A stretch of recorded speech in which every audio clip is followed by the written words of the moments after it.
Heyo, what is going on, guys? Today we are gonna be talking spoilers. So if you haven't watched it already, I don't know what you're doing on my channel, but get yourself out to the theaters and watch this, because I really think it's one of the most changing Star Wars movies ever. It's honestly, I think, is one of the best.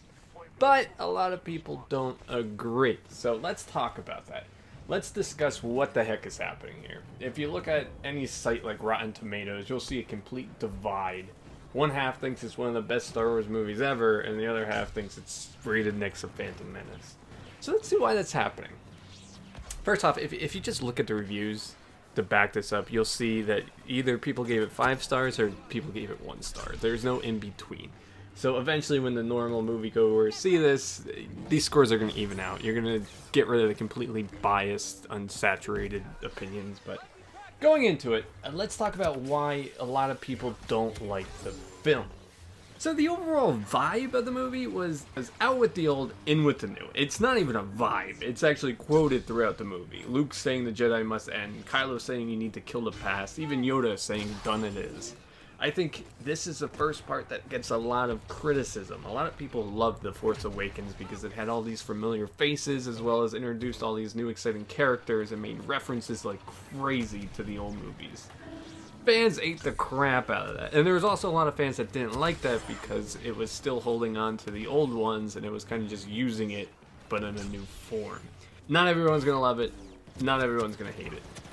But overall, what pissed a lot of people off is this is going in a complete new and exciting direction. It literally takes all the things we learned from the last one. It takes the old trilogy and it cuts it in half. It destroys it. And I think that's what makes this so great.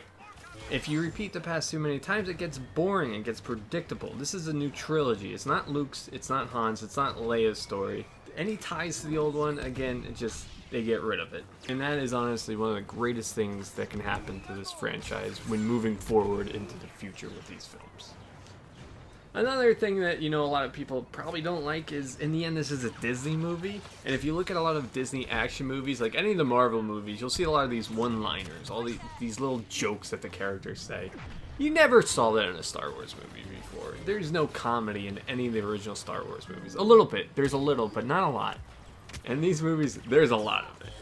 I don't think that takes away anything from it, but in the end, no one wants to see Darth Vader make a dad joke like we did. Does this diminish the movie at all? No, but, a lot of people don't like that, but it's a movie after all. It can't be completely serious. That being said, the script is so solid, the characters, the acting, the sound, the chemistry within the cast. I'm just shocked at how easily that can be ignored, and then they just focus on these little nitpicking things that really don't take away any of the main elements of the movie. So let's talk about those little nitpicks that, a lot of people criticize. One of the main ones I hear is Holdo, the pink-haired woman. She didn't tell Poe about her plan, which led to Poe sending Rose and Finn on a suicide mission that ended up destroying half of the fleet. Even more than half the fleet. Where if she just told Poe, they would have been in a completely new position. I think Holdo viewed Poe as kind of like the subordinate. She didn't really feel it necessary to tell someone below her the plan she had. Not to mention, he wouldn't have liked the plan anyway, because it was literally destroying the other ships to begin with. So people were going to die no matter what. And if you look at Poe's character, he doesn't like that. He wouldn't have liked that, and she didn't really feel like it was necessary to get in a debate about ethics with someone who's below her. That's something really relatable to real life. You don't see supervisors explaining their actions to people below them. They don't feel like that's necessary. And then you have the people that don't like the fact that Obi-Wan isn't Rey's father. This is weird to me. Like, the whole point of the movie is you don't need to come from a special place to be extraordinary. So, people who thought that, I think they're missing the whole entire point of the movie, to be honest. I understand how it might not be solid. I understand how that really changed the whole film in a way. How just not doing something changed the outcome of it. But in the end, this really showed us a lot about Poe's character. When driven out, when told he has nothing to do with this, he didn't stop. He came up with this plan to save the fleet. He tried to overthrow her. He tried to do a mutiny just to save the lives of others. It really progresses his character in being one of the main ones. Another hated part was Snoke. So Snoke, there was this huge build-up, huge mystery behind him. Who is this guy? Is he Jar Jar? Is he Plagueis? And then all this backstory, all these theories from fans was literally cut in half. You know what? I love that too. That was one of my favorite scenes. If you keep Snoke, you're literally ripping off the old trilogy between the puppet master, and literally you see him treating Rey like a puppet. You're literally ripping off the original trilogy between Vader and Sidious. Instead, again, out with the old, in with the new. So they got rid of that. They decided to make something completely new. Not to mention the character development between Rey and Ren from this. Kylo literally did that to save Rey's life. Rey went to Snoke because of how much she trusted Kylo. Then that split second after Rey sees what he did and they look at each other, you just realize the endless of possibilities that could come from this. What direction is this film going to turn? Because this is huge. You see these characters who have so much romantic tension, so much chemistry, then as soon as they defeat their enemies, they're left with the future. They're left with disagreement. Kylo wants to forget about everything, and he wants to create this new world. Rey wants to save her friends and continue to grow within the light side and be next to Ben while doing it. These two equals that are going through so many similar experiences, who care about each other in a way, then realize how much different they truly are, and they turn on each other. And that ends in seeing both their powers being equal. It ends in seeing the light side and the dark side literally split between the two. And it destroys the lightsaber. Out with the old, in with the new. This sets up so much for future films. The balance between light and dark, it's what every single film has talked about up until this point, and I think in order to really truly see that balance that's been discussed, something's going to happen between the two. I don't know what's going to happen. Hopefully JJ can make something happen, but I'm really excited to see what's going to come from it. Another really hated scene, which I don't agree, I didn't like it too much, was Super Leia. One, she would have been burned up to a crisp and frozen instantaneously, and as soon as someone opened that door, everyone else would have been sucked out. But beyond that point, let's debate the other side of why it was placed into the movie, why the director put this in the movie. And I think it does tie in with a lot. So I think one of the main things is the Force in these new movies. It's not something as simple as controlling people's mind and moving rocks, as mentioned, like when Rey talked to Luke about it. It's unpredictable, it's mysterious. They're trying to create this force that no one knows. It's trying to be like, hey, you think you understand this? Try again, motherfucker. The director is making this mystery that no one can truly understand, yet in the end, with Rey, she's almost challenged by doing something as simple as moving rocks. It's mysterious, it's strange, it makes Leia Superman. It shows that you can't really have someone teach you this, you need to understand it yourself. Hate it or like it, it did serve a pretty good purpose about the Force moving forward, that we don't know anything about it, and the people and the characters in the movie don't fully understand it.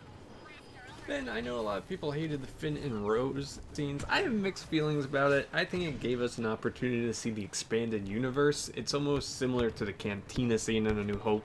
We get to see all these new species interacting and gambling. Is it my favorite? No. But I don't think it brings anything negative to the film. It shows a side of Star Wars we haven't seen before. The rich upper class that control everything. Did it take away anything? No. I just think it was almost a filler. It tried out this new side of the universe that, you know, it might not have worked. It might have. I have to see it again to get my real opinion on it. But it did seem like a filler. And then, okay, so one of the final theories of why I think a lot of people hate this movie so much is just Luke in general.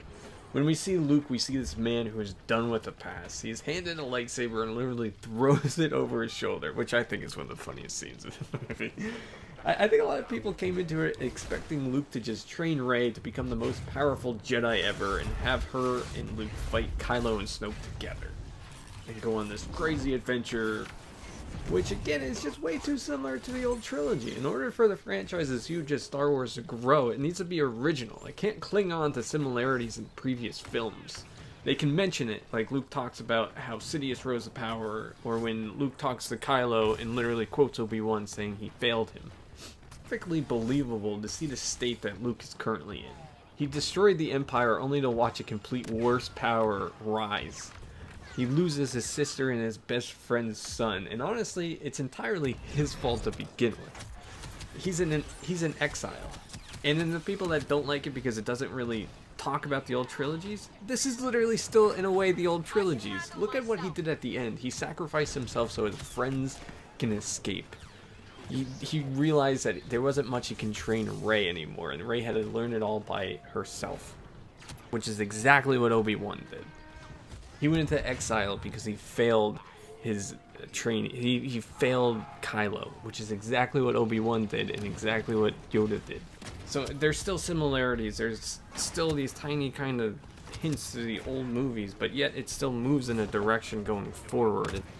You know, one of the things that happens is he sacrifices himself, and he realizes how powerful Rey is, and the overall premise of the movie is we don't understand the Force. And in order for these characters to understand it, it can't be taught. Was Leia taught how to do that? Was Luke taught of how to portray his body into a complete different universe while still being alive? No. You learned it within yourself, and I think that's the goal going forward. In order for Kylo to become stronger, he needs to learn it himself. He can't learn it through Snoke. In order for Rey to become stronger, she needs to learn it within. She can't learn it from a previous master. This movie completely changes what a Star Wars movie can be. It takes it into a complete unpredictable direction. It dives into the Force and shows us what a true master can do with it. It sets up the last movie in a way that's so unpredictable that I have no idea what J.J. Abrams is going to do. And I don't even think he knows exactly what he wants to do with it. But regardless, I still feel like this might be one of the best Star Wars movies I've ever seen. Let me know if you guys disagree. Also, let me know of any other parts you guys hated, parts I didn't talk about, parts you loved. My favorite had to be the connection between Rey and Ren. Just the tension between them, the similarities, and then the turning point between them. Just amazing. I'm really curious how this is going to go in the next one. Are they going to be together? Are they going to balance the Force and the light? Or are they going to battle it out? We'll see. That's still far away, but we'll get there. Thanks for watching, guys. I'll see you in the next one.